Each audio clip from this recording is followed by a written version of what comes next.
Welcome to the Westport Library. Today's program will begin momentarily. Supported by Verso Studios, created locally and shared with the world.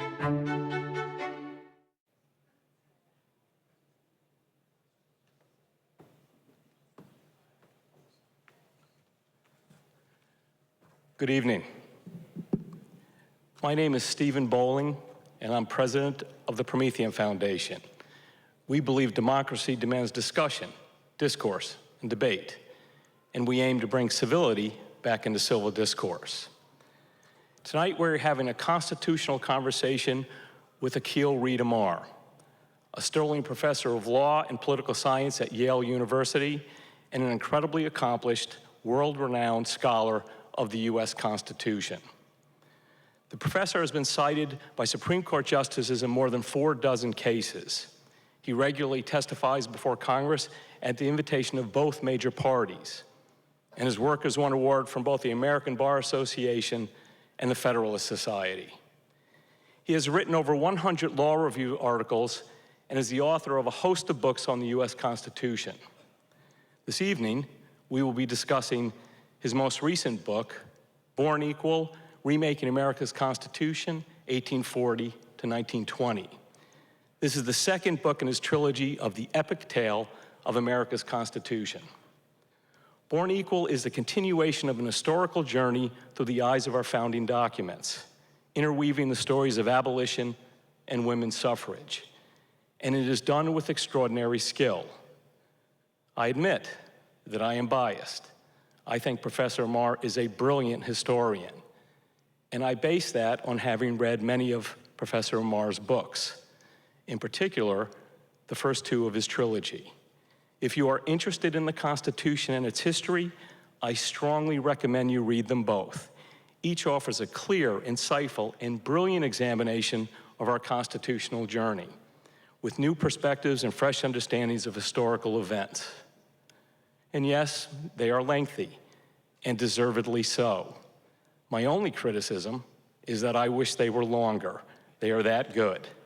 Let's give a welcome to Professor Akhil Reed Amar.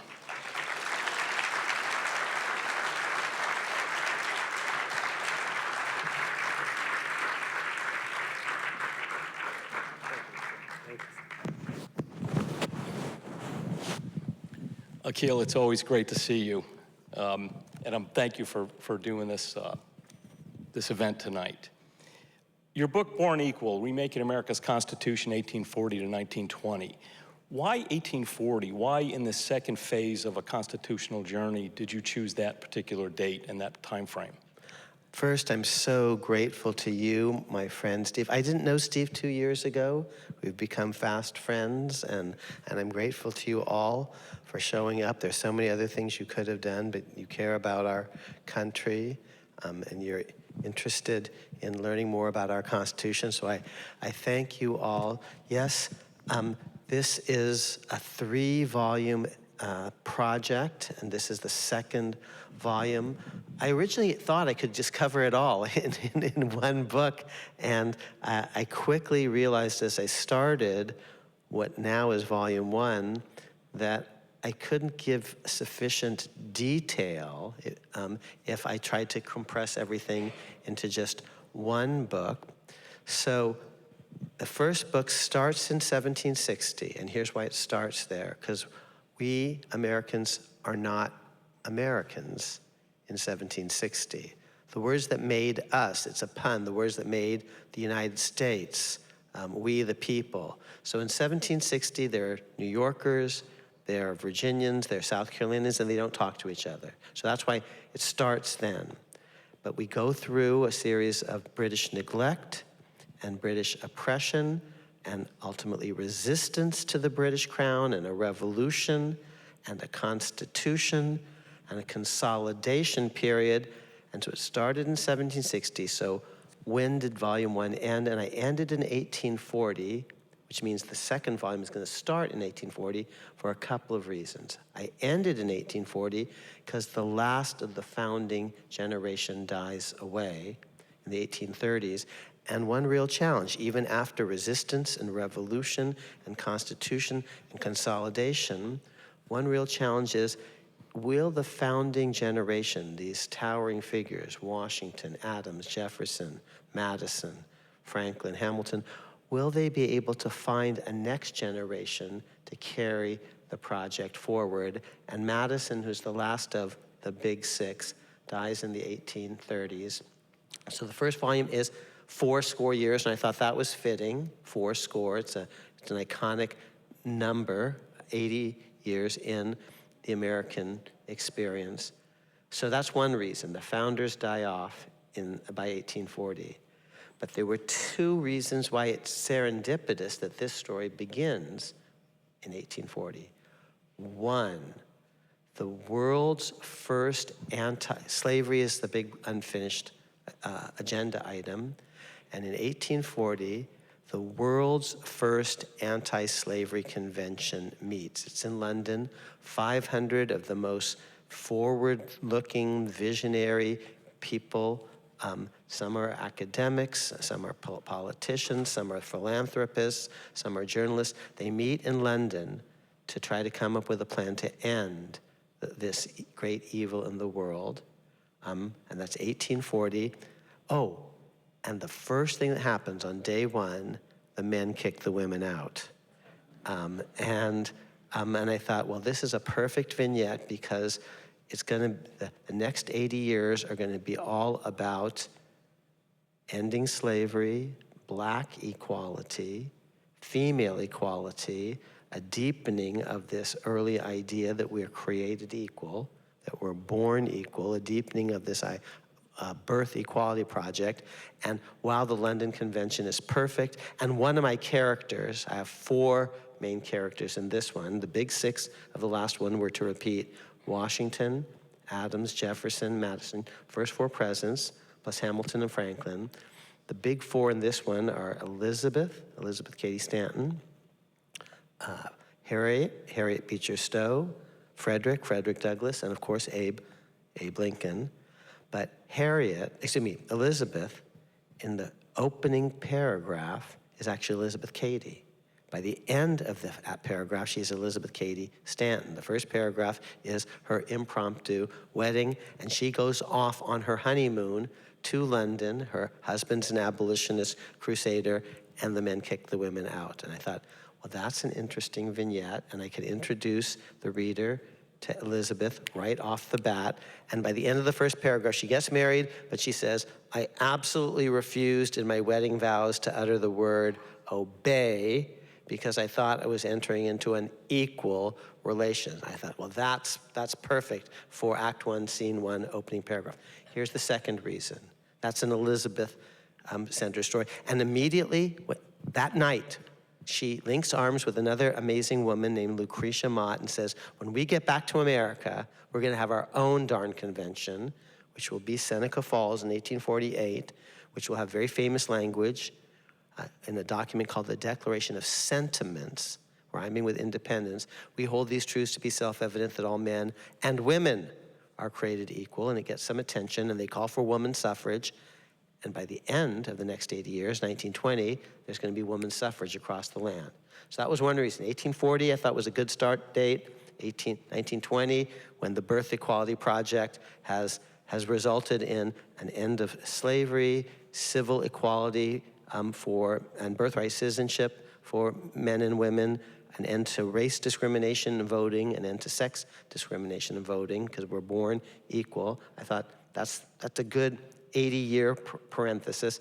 But the second reason, Steve, because it just was serendipitous, but I think I hope it works for the audience and the readers, is in 1840, a new document emerges. It's Madison's notes from the Philadelphia Convention. They're posthumous, because as I mentioned, he's passed away. And now, for the first time, Americans know what really happened behind the scenes at Philadelphia. The secrecy, they met in secret, the secrecy ban lapsed on the last day of the convention, September 17th, just like this time of year, 17, 1787. So they were allowed to talk about what had happened when the Constitution is proposed and people are about to vote on it. And people do talk. Franklin does, in general terms, talk about what happened, and so do other delegates. But we don't have a day-by-day, vote-by-vote, blow-by-blow, state-by-state account of what happened in Philadelphia until Madison's notes are posthumously published. He took a diary, sort of every day. He tried to transcribe all of the, not all, but the major speeches. So what's interesting is in 1840, Americans have a clearer picture, much clearer, of what happened in 1787, the Philadelphia Convention, than people had in 1787. So that seemed interesting. And for the first time, people get a very clear picture of the debates about slavery that happened behind closed doors. And different people are going to read those debates differently. Some say, aha, they were pro-slavery. Others say, no, actually they were anti-slavery. But the publication of Madison's notes kicks the slavery conversation into a new gear. So 1840, because the founders have died off, Elizabeth gets married and is radicalized in this London Convention, and Madison's notes become public. You know, before we get to some of the more all men are created equal, you mentioned in your book about Jefferson and Adams, and they die on the same day, 50 years to the anniversary of the Declaration. And while it wasn't planned, you do say it wasn't an accident that they die on the same day, and it's July 4th. They care intensely about their reputations. And think about how hard it is. See, if it's just a coincidence, what are the odds? And it's not a coincidence. They want to die on this day. And think about how hard it is to live for John Adams for a decade just to die on that day, and then to die on that day without hemlock. What kind of force of will must you have to do that? Jefferson gets up that day and he actually says, is this the 4th? He doesn't say, the day before, is this the 3rd? Is this the 2nd? Is this the 1st? He wants to die on that day too, and he manages to do it. His last words, and he's been propped up a little bit with medication, with laudanum. His last words actually are, no doctor, no more. He doesn't want to last till the 5th because they want to be remembered for the Declaration of Independence. Oh, but their societies have different understandings of that document. South Carolinians are going to read All Men Are Created Equal differently than the Massachusetts people. And we Americans today have come to embrace the northern interpretation of that, which travels through John Adams more even than Jefferson, Benjamin Franklin more than Jefferson. This is the introduction to the book where I remind the reader that it's not just a Jeffersonian phrase, it's Adams and Franklin are right there. If you get, I'm grateful that some of you have the hardbound version. If you listen to the audio version, the intro to the book, chapter 1 is Elizabeth getting married and going off to London, but the intro is read, not the whole book, but the intro by my friend John Mulaney.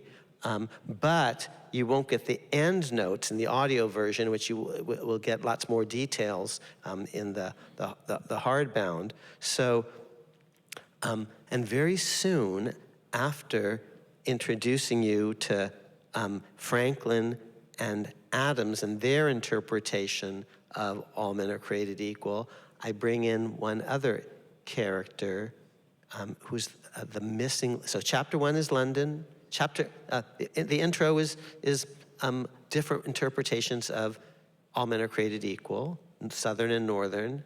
Chapter 1 is the London Anti-Slavery Convention, Elizabeth getting married, going off on her honeymoon and being radicalized. The book is about women's equality and black equality and their interrelation. Chapter 2 is, Madison's notes become public and Americans see what has happened. Chapter 3 is Seneca Falls, where there's now a convention where the women participate. Oh, and Frederick Douglass arrives on the scene as well, America's most famous black man. But chapters 4 and 5 are about a really important character in the intergenerational story of America who's kind of been missed, John Adams's son, John Quincy Adams. He's president when his father and Jefferson die on July 4th, 1826, but he's the only president who knew George Washington and who also knew going forward Abraham Lincoln. He comes up with all sorts of ideas that Lincoln is going to build on. When he collapses in the House of Representatives, Lincoln is 10 paces away, and so he's an important, as I said, kind of missing link in this intergenerational story that's eventually going to take us from Washington to Lincoln and then ultimately into the 20th century by the end of my book. And John Quincy Adams, I mean, you mentioned that that antebellum America was very originalistic in their thinking of the Constitution. And he comes up, he says, if I get this correctly, that you can't end slavery. Constitutionally, we can't do it. But there may be another way to do it. And Lincoln actually uses that. So why did Americans unite indivisibly in the Constitution? First, why did they even come together in 1776? That's the story told in the words that made us. It's a pun. The words that made the U.S., how we become a people, we the people. Because there are huge differences between New Englanders on the one hand and deep Southerners on the other. We come together in 1776 because Ben Franklin is a genius, and it's the world's first political cartoon, and it's the world's first viral meme, goes around the world. 3 words, hashtag, join or die. The Brits are 6 times as populous as all of white America. If America does not unite, Brits will kill us all. We must hang together, or we will assuredly hang separately, says Ben. So they form a union at first in 1776, a kind of confederation like the EU, NATO, and then they consolidate more indivisibly with the Constitution. Once you're in, you're in. Okay, so, but they disagree. They actually don't have as much in common, truthfully, because the North, from the beginning, is anti-slavery, and the South, the Deep South, is kind of pro-slavery. And at Philadelphia, the Deep South, South Carolina, so they have to have all sorts of compromises. And because you have to get South Carolina on board. If South Carolina walks, then it can make a treaty with Britain, and now you're going to have foreign troops have a beachhead, a base of operations on the continent. Today, if South Carolina were able to secede, it can't constitutionally, but if it could today, then it could make a treaty with Putin tomorrow, and you'd have Russians in the Carolinas the day after that. So, and that's not where you want them. So in order, ask any Ukrainian, in order for this project to work, the North has to make compromises with the South. That's the story told in the words that made us. 3/5 is one compromise, but here's another. You get extra credit for extra slaves in the Congress, and in the House of Representatives, and in the Electoral College. But here's another compromise. There is no congressional power. The congressional powers are itemized. They're listed in Article 1, Section 8. And it doesn't say Congress shall have power to end slavery in the states. And the South wouldn't have agreed if there had been general power, the Deep South, general congressional power to end slavery in South Carolina, for example. It's not listed, and it's not there. And even the Northerners concede that. Oh, but John Quincy Adams comes along, and he says, well, there's one situation, in fact, where Congress could, maybe it couldn't end slavery, but it could free lots of slaves in the states, we're not talking about DC, we're not talking about the territories, in the states. If there's a war, as a war measure, because the federal government exists to protect the Union, In a war, you can free slaves. Oh, the Brits did that in the Revolutionary War, Lord Dunmore. Oh, the Brits did that again in the War of 1812. And John Quincy Adams is a diplomat negotiating at the end of the War of 1812, reparations or not, for British and emancipations as wartime measures. So JQA comes along in the 1830s and he says, the rest of you think there's no federal power to get rid of slavery in the States. Let me tell you, people haven't focused on it, but in a war, the federal government, maybe it couldn't end slavery, strictly speaking, but it could free all the slaves in the States. And his son, JQA's son, because he dies very dramatically too, just like his dad. He collapses on the floor of the House of Representatives, and Lincoln is right next to him, 10 paces away. And his son, Charles Francis Adams, his father is John Adams, quickly becomes an anti-slavery leader, the vice presidential nominee of the Free Soil Party in 1848, just months after his father has passed away. And that party will become Abraham Lincoln's party. In effect, it will morph into an anti-slavery party that Lincoln will ride to the presidency. And Lincoln is going to build on Charles Francis Adams's ideas and his father's ideas, John Quincy Adams, and use John Quincy Adams's theory to issue an Emancipation Proclamation preliminarily on September 22nd, 1862, this time of year, and then finally on New Year's Day, 1863, freeing millions of slaves, at least legally, as a war measure. And that is John Quincy Adams's theory. John Quincy Adams is the missing link between anti-slavery founders like his dad, John Adams, and anti-slavery Republicans of the 1860s like Abraham Lincoln. And JQA is the missing link, which is why there are a couple of chapters about John Quincy Adams, whose significance I had not understood until I started researching the book. And the one interesting thing you write about is that the Emancipation Proclamation actually helped win the war, helped win battles. Hugely. There are two Emancipation Proclamations, and this is going to be an evolution in Lincoln's thinking. His initial idea, when he's running for the Senate against Stephen Douglas in 1858, the Lincoln-Douglas debates, he has an interpretation of the Declaration. All men are created equal, but in what way? Are we equally tall? Are we equally strong? No, he says we're equal in life, liberty, and the pursuit of happiness, meaning that no one is born a slave, no one is born a slave master. We're all as humans, children of God, and equally free in principle. That's his initial idea. Here's the thought.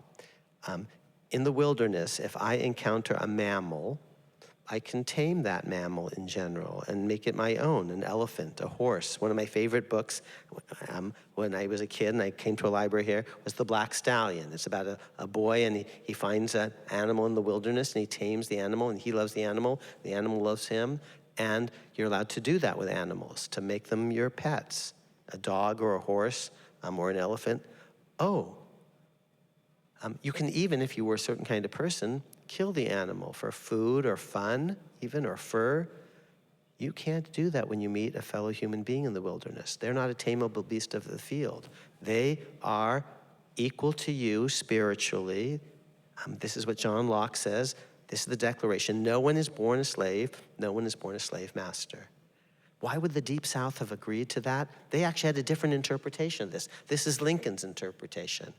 Okay, we're not going to get rid of slavery immediately when we declare our independence, but we want God on our side in this war that we're about to fight, and we're kind of committing to God that eventually we're going to get rid of this. It's like, you're a gambler, you're deeply in debt, and you pray, okay, God, if you just get me out of this situation, I'm going to give up gambling, I'm going to give up drugs, I'm going to give up, booze. So America wants God on its side. We're going to give up slavery eventually. That's Lincoln's interpretation, but that just means we're equally free. No one is anyone's slave by birth. How do we get from that to equal citizenship, to equal voting rights. Here's how. Abe Lincoln, in his preliminary Emancipation Proclamation, just says, I declare that people in the Confederacy are going to be free starting New Year's Day, 1863, and we're going to spend federal money to incentivize the freed slaves to go elsewhere, to go to Africa or South America, to be colonized. Why would he say something like that? Because he's read his Bible. And in Exodus, the ancient Israelites, who have been many generations in Egyptian bondage, the question is, if they're freed, are they going to be able to live harmoniously with their former enslavers? Or would it be better for all concerned for them to go somewhere else, to a promised land? That's his initial idea, because he's read his Bible, Exodus. They're strangers in a strange land, and maybe they should go elsewhere. We're not going to force them out, but we're going to give them vouchers, plane tickets, whatever, to go. Like when the plane is oversold, and they start asking you, are you willing to, take another flight if they give you a voucher or something? We won't force people, but we'll encourage them. That's Lincoln's initial idea. But by the final Emancipation Proclamation, which is on New Year's Day, 1863, he gets rid of that idea and adds a different one. Freed slaves should join our Army and Navy. They should fight. They should help us win the war. Eventually, 200,000 of them will do so, blacks in blue. This is Frederick Douglass's idea too. But now, no, these aren't strangers in a strange land. They are Americans, born in America, fighting for their native land, fighting for their birthland. That's going to become the idea of born equal citizens, not just born equally free, but born citizens, because they were born here. And that's eventually, in Lincoln's thinking, because these are the margin of victory, in fact, and he understands that, 200,000 blacks in blue, going to be, well, if they fight for America, they should be able to vote in America. And he says that in the last speech he ever gives. And John Wilkes Booth is in the audience and hears that. And then and there he says, I'm going to kill him. And he does a week later. And maybe you knew that story, maybe you didn't, but I try to tell it in the book.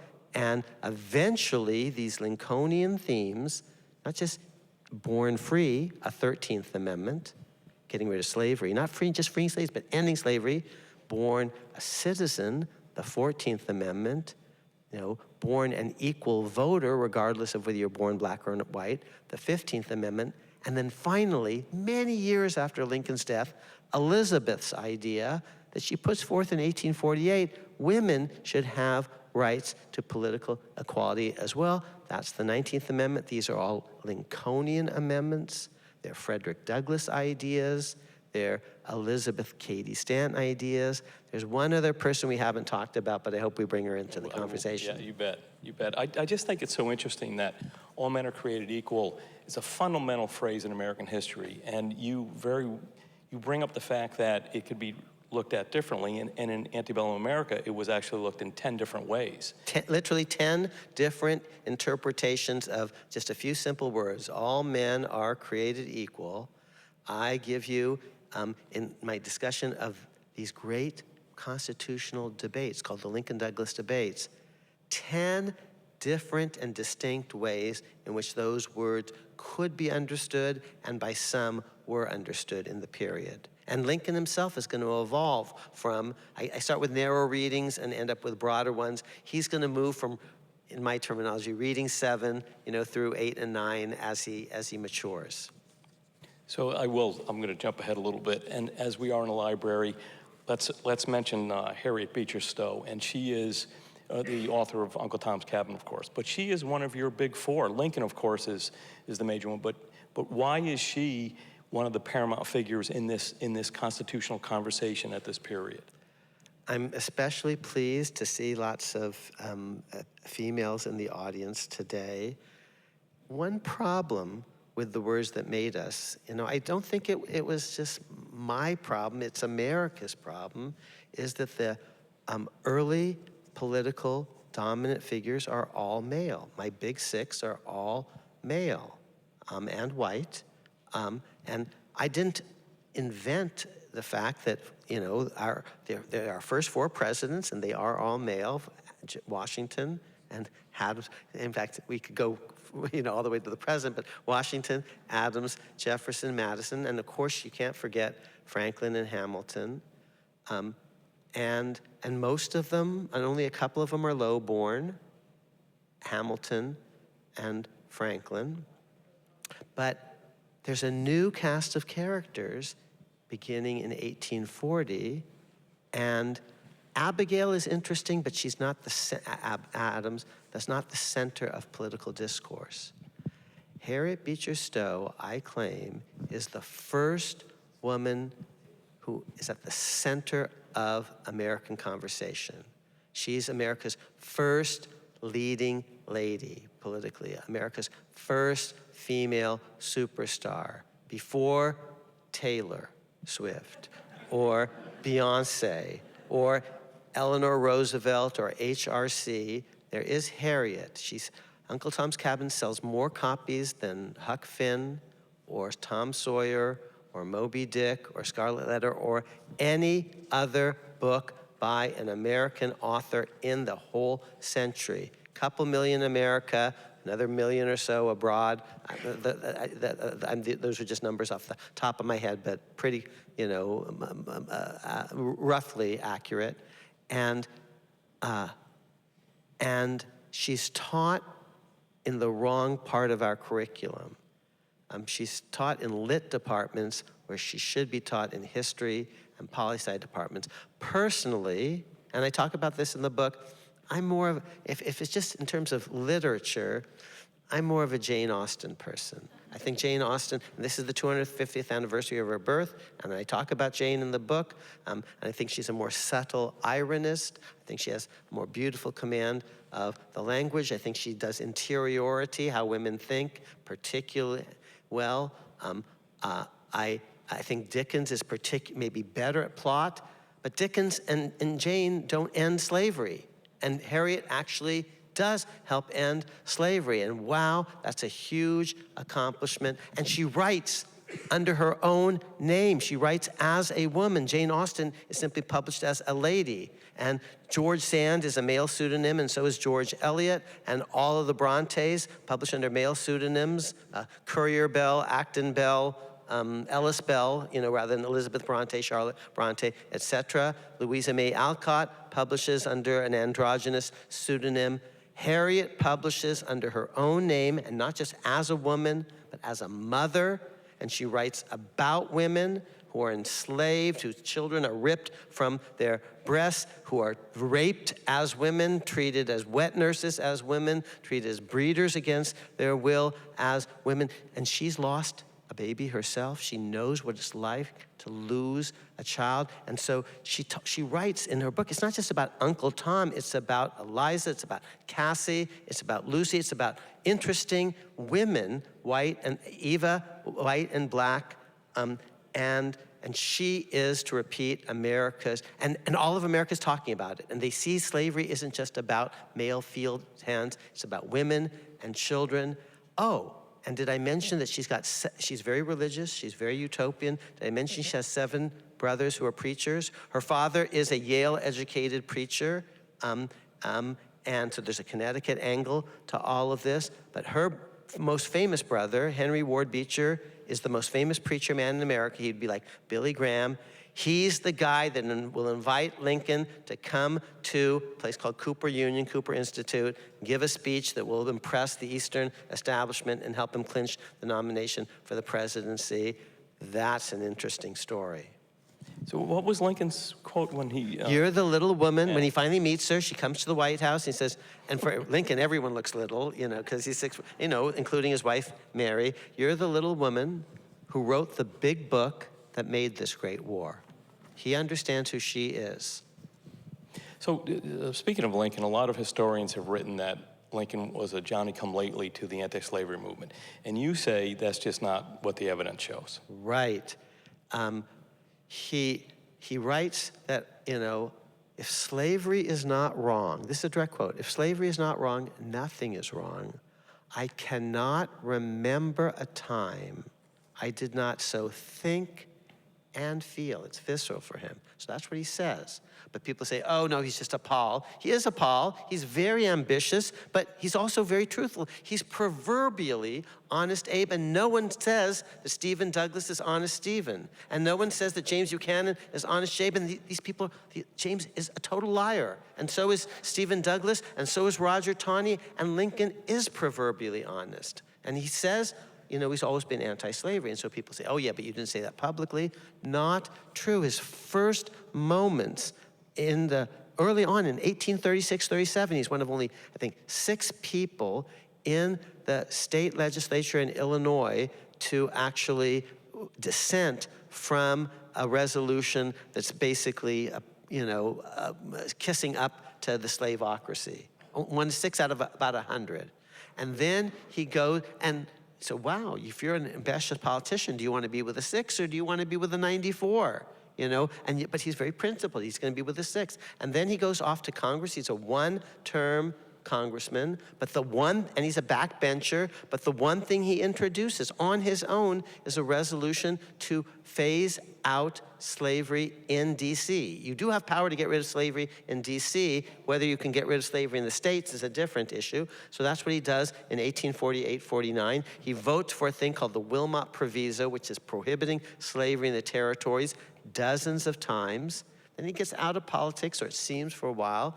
But even then, in this period in the wilderness, in 1852, he gives a eulogy to Henry Clay that has all sorts of anti-slavery elements in it, talks about slavery being put on a path of ultimate extinction. He puts that into Henry Clay's mouth, but it's actually not so much Henry Clay's idea as his own. That's where he talks about the ancient Israelites. And this is just a funeral for someone. Why is he bringing all this up? Because Henry Clay is not so great on slavery, but Lincoln is wanting to make Henry Clay look good, and so he talks about Henry Clay in anti-slavery terms, and then everyone acknowledges by 1854, after the Kansas-Nebraska Act, Lincoln will come out publicly and be a dramatically anti-slavery politician, first in a speech called at Peoria, and then later in the Lincoln-Douglas debates, and later at Cooper Union and everywhere else, including Connecticut. This guy actually is running for president. He's the first kind of person to really run a national campaign for president in a way that no one quite had done before. He comes to New Haven, he comes to New York, and by then, everyone admits, even that his detractors among the scholars, yeah, he's become an anti-slavery politician. I'm saying he was always anti-slavery in his heart, and he was, in fact, an anti-slavery politician from 1836 on. When he's born in 1812, 1809, you do the math. So he's an anti-slavery politician from a very young age. I don't think people realize how capable and shrewd a politician Lincoln was. I mean, you write every bit as canny as Burr and Van Buren, which I thought was Aaron Burr is a very clever Paul. Van Buren is a legendarily, clever politician. Lincoln is, he's the first guy to get elected and re-elected president in a 30-year period. Lincoln is a nobody from nowhere. He has less than a year's formal education his entire life, not advanced education, classroom education of any sort. He has no fame as a young person, no family. He's born in the dirt. He's a very effective politician, and here's one of the reasons why. He is proverbially honest, and people do trust him, but he wraps himself in the Constitution. That's what you meant earlier when you said, Akhil, you say he's an originalist He's always talking about America's origins. It's right there in front of you. And it's the famous line, 70 years ago. He's saying that in 1863.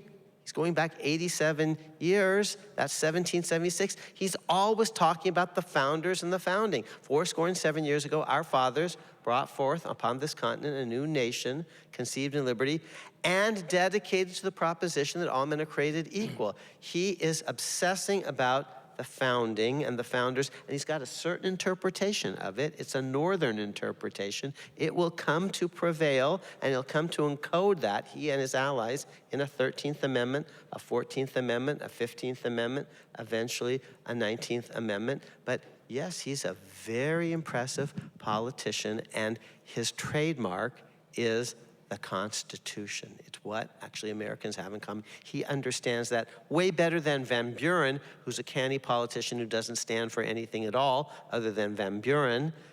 Way better than Burr, who's a canny politician who doesn't stand for anything other than Aaron Burr. In regards to the Civil War, some have argued that the South had the right to secede. You say that's unequivocally not true. Right. And in the words that made us, I say 2 or 3 things. Look at the text. It's the supreme law of the land, no matter what a state says to the contrary. If you don't like it, you can leave. You just can't take the land with you. And I gave you the reason why, because if you could secede, you could actually make a treaty with Putin, and the next day you'll have, European thugs, whether they were monarchs back then, or fascists in the 20th century, or authoritarians like Putin today. You could have them on this continent, okay? So that's why it talks about a more perfect union. That's why it, being the Constitution, says supreme law of the land. That's why it talks about common defense again and again. That's why it says anyone who takes up arms against the United States has committed treason. Even if your state supports you, wow, the text is clear. And if there were a money-back guarantee, you can join and then leave, wouldn't you say it in the text? Wouldn't that be a good selling point? When you were trying to buy a car and they say, actually, drive it for 30 days. If you don't like it, bring it back. We'll give you your money back. That would be a great selling point for a car, and some dealerships give you something like that. It wasn't in the document. And if it had been an implicit part of the thing, they would have said so. Here's the most emphatic point of all. I can prove it in 30 seconds.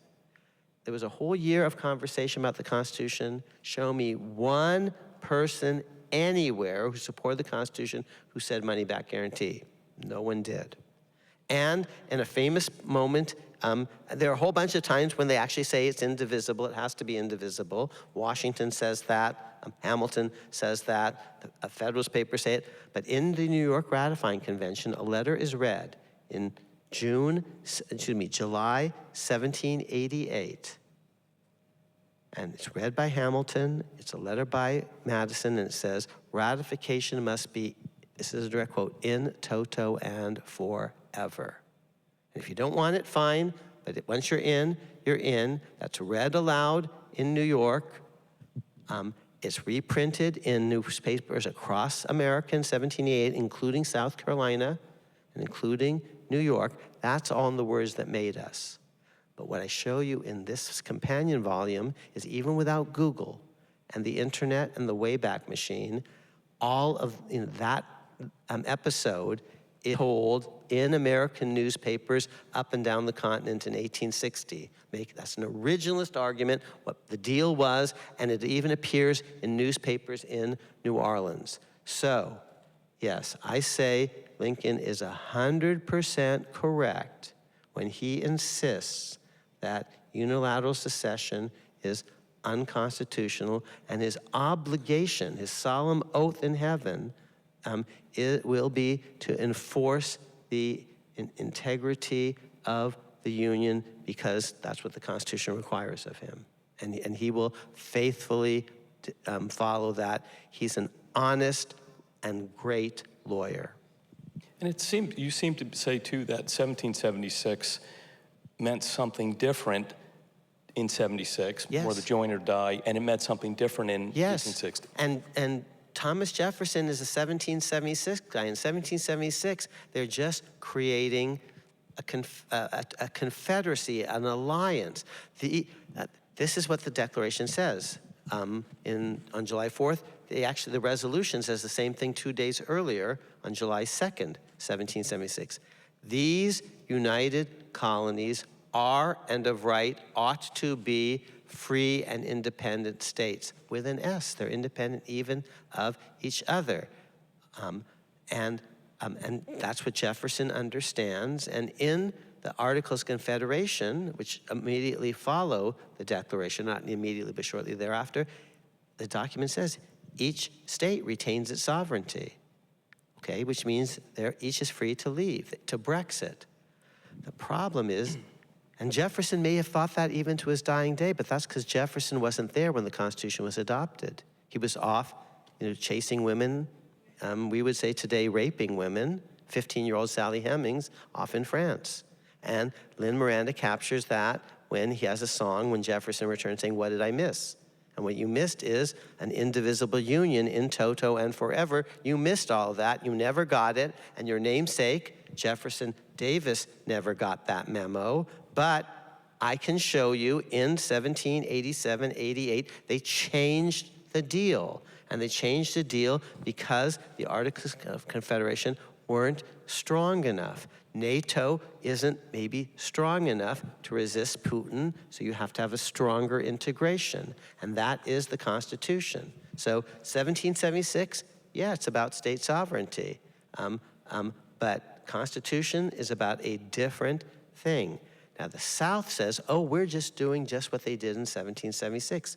The South in 1861, but it's not. Because in between there's a constitution, and they're taking up arms in 1861 against a duly elected government in which they're represented. That wasn't true in 1776 when you're revolting against a parliament that you never voted for and a king that you never voted for. And the Declaration commits itself, it tells God and the world what we're fighting for, including all men are created equal. Oh, that's omitted in the 1861 declarations of some of the Confederates. It doesn't appear in any Southern 1861 Declaration of Independence, all men are created equal. And they proudly and openly say in 1861, we're doing this for slavery. I give you lots of evidence in the book. Well, that's very different than in 1776. They don't say in 1776, we're doing this for slavery, because they want God on their side. And they actually, in the main, understand, maybe the South Carolinians don't, but Jefferson surely does in his heart, that slavery is wrong. He says, I tremble for my country when I recall that God is just. So the South was legally wrong. Secession is not constitutionally permissible, and I claim was morally wrong because they fought for slavery and not freedom. You can agree or disagree, but I want to give you all the evidence in the book so you see the primary sources. And I think if you read them fairly, I hope you'll agree with me that Lincoln was right on both of those points. You mentioned the 3/5 clause before. I don't think a lot of people have a clear understanding of that, perhaps not myself as well. People argue that, 3/5 meant that slaves were only 3/5 of a person. You say it would have been much better for the slaves and the anti-slave movement if it was 0/5. Right. Okay. 3/5 is not how much of a person you are versus how much you're just property. It's how many votes will your state be allowed in the House of Representatives in the apportionment system, how many seats, and how many seats will it get in the Electoral College. And the 3/5 clause says if you have slaves, the more slaves you have, the more seats you have in the House and in the Electoral College. Now, you don't get full 5/5, but still you get more than you would if you didn't have slavery at all. So think about the incentives here. For every slave that you kidnap from freedom in Africa, and you throw that person in a slave ship, a hellish slave ship, where a bunch of them are going to die, and you throw them overboard to the sharks, and they come to America. For every, boatload that you bring over, you get more seats in the House and the Electoral College. And for every slave woman that's raped, and the result of that rape is a slave child, you get more seats in the House and the Electoral College. That's an evil system. And if you free the slaves, you might say, oh, well, then you go from 3/5 to 5/5. No, because you're going to want them to leave this Exodus thing, so you don't go from 3/5 to 5/5 if you free slaves. You go from 3/5 typically to 0/5. It's a very bad system, net. So why did the North agree to that? And agree to that because without that, South Carolina wouldn't agree to the deal. And you need South Carolina for this geostrategic common defense, national security. We actually have to, all of us, agree, join or die, because if we don't all agree, then Britain or France or Spain or even Russia, which is, a particular interest in the West Coast, can get a foothold on the continent, and that will threaten liberty, because now we're going to have a land border with a thuggish regime, and just, ask any Ukrainian how that's working out. Akhil, I think what a lot of people, what a lot of historians don't have that you do put in your book is the importance of the paintings and the visual images. And you put a lot of that in your book and show how important they actually were, how they influenced events. Thank you for noticing. Yeah, there's a lot of art in the book. There's a lot of photography in the book because it's a new technology. Frederick Douglass is the most photographed American of the century. And you see, and it's interesting because in the old days, only very high-born people could have portraits done of him. And Frederick Douglass, it's very important that Americans see what blacks actually really look like. And there's a very famous carte de visite. It's like a calling card of the scourged back of a slave who actually has been whipped, and now you can see it. Millions of people can see it simultaneously in a famous photograph. There was actually a piece just, I think, the last few days in one of the major publications about this. So photography is a remarkably democratic technology, but it also enables, see, a piece of art, a few people can see it in a museum or something. Maybe it can be reprinted, but photography, all the newspapers can easily show an image simultaneously to millions of Americans. So there is a lot of art, because art can be political. Especially Washington, D.C. doesn't have a lot of museums, so the great paintings that hang in the Capitol Rotunda are particularly important. They're great Trumbles. Some of them are also in the Yale University Art Gallery, if you want to look at the early versions of what become these big tableaux. So yeah, I have a lot of art, a lot. Also, Steve, you know that and Steve has, if you don't know, he's an author, and he writes children's books, and they're beautifully illustrated. I have them in my home. He's gifted them to me, and they're in color in your children's books. 8 pages in the middle of the book that you have are actually in color, glossy.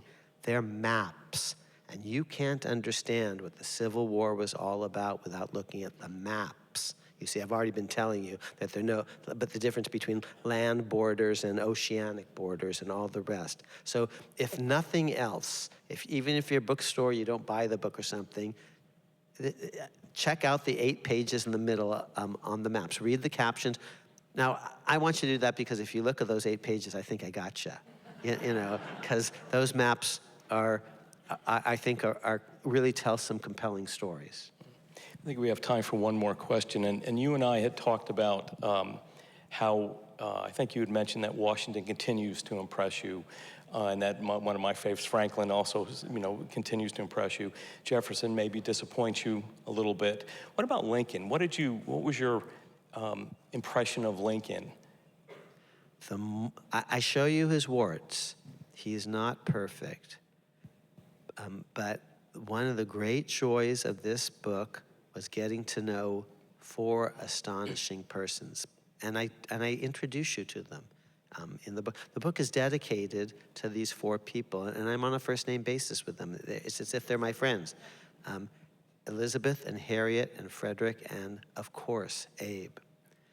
And Lincoln, the more I studied him, this is why I loved researching the book, and if you read this book, you will know more than I knew before I wrote the book.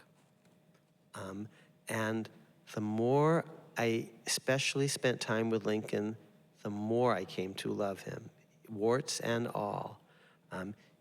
No country, in my view, has ever produced and then picked as its supreme leader anyone more impressive than Abe Lincoln. And I give you a list at the end of the book. Here are 30 different names from other countries, other centuries. No one surpasses Abe. I don't think anyone comes close.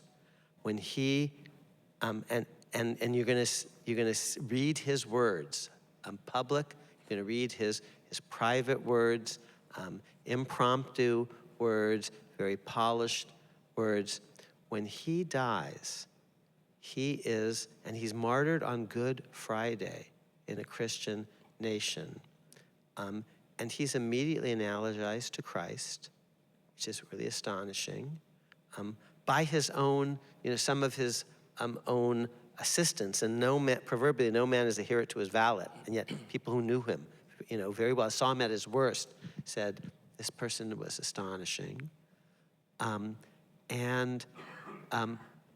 guessing some of you out there are Jewish Americans. When he dies, early in the morning of a Saturday, and because of the telegraph, this news streaks across America instantaneously. So the first people in America who have the opportunity to mark his passing are American Jews at synagogue on Saturday morning. And across the country, they spontaneously say Kaddish, offering prayers to the throne of God for this non-Jew. He's not perfect. I promise I tell you some of the things about him that will disappoint. He opposes Negro citizenship in 1858, for example. And by the way, if he didn't, he would have been politically DOA. He's never the most advanced politician of the moment, never. But he's always the most advanced politician who stands a chance of being elected. Okay, because he is a Paul, and you can't do anything unless you're elected. And so I tell his story, but if you read the book, I hope you will come to love Harriet, who has such a big heart. She writes Frederick Douglass and calls him my brother. I hope you will see what a great universal figure Frederick Douglass is. He's black, we would say, but actually he's half black, half white. He doesn't know who his father is, but he knows his father is white. His first wife is black. His second wife, after she passes, is white. And he could have grown up being so hateful. He doesn't even know his birthday. We mark the birthdays of puppies and kittens, and he's a human being, and he never knows his birthday. No one is born so low and rises so high. He's astonishing. Lincoln is astonishing. Harriet got such a big heart. And Elizabeth, she'll disappoint you, and I show you some of the racist things she says and all the rest, but wow, she's smart. She's so fun, she's so spunky, and she says in 1840, damn it, we're gonna have our own convention. And in 1848, she holds a women's convention and allies with Frederick Douglass and says women should get the vote. And in 1920, the last living woman from Seneca Falls, Elizabeth is dead, but there was the 17-year-old kid who was at Seneca Falls, and now in 1920, she's a nonagenarian. She's the last Seneca Falls person still standing, and this is how the book ends. She looks out over America, and women are voting equally after the 19th Amendment in November 1920. So I started, you asked me where I start, 1840.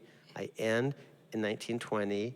I have 4 characters, and they interact in interesting ways. One white guy, one black guy, 2 white women. I don't have a leading black woman, and I explain why in the book, but wow, these are amazing people. But the greatest of them all, by an order of magnitude, is Abe. And Akhil, your third book in the trilogy is in progress. It's going to be 1920 to the present. It's tentatively titled Earth's Best Hope, which is a Lincolnian phrase. We shall nobly win or meanly lose the last best hope of Earth. That is my view of America. This country was very kind to let me and my family join the project in the 1950s.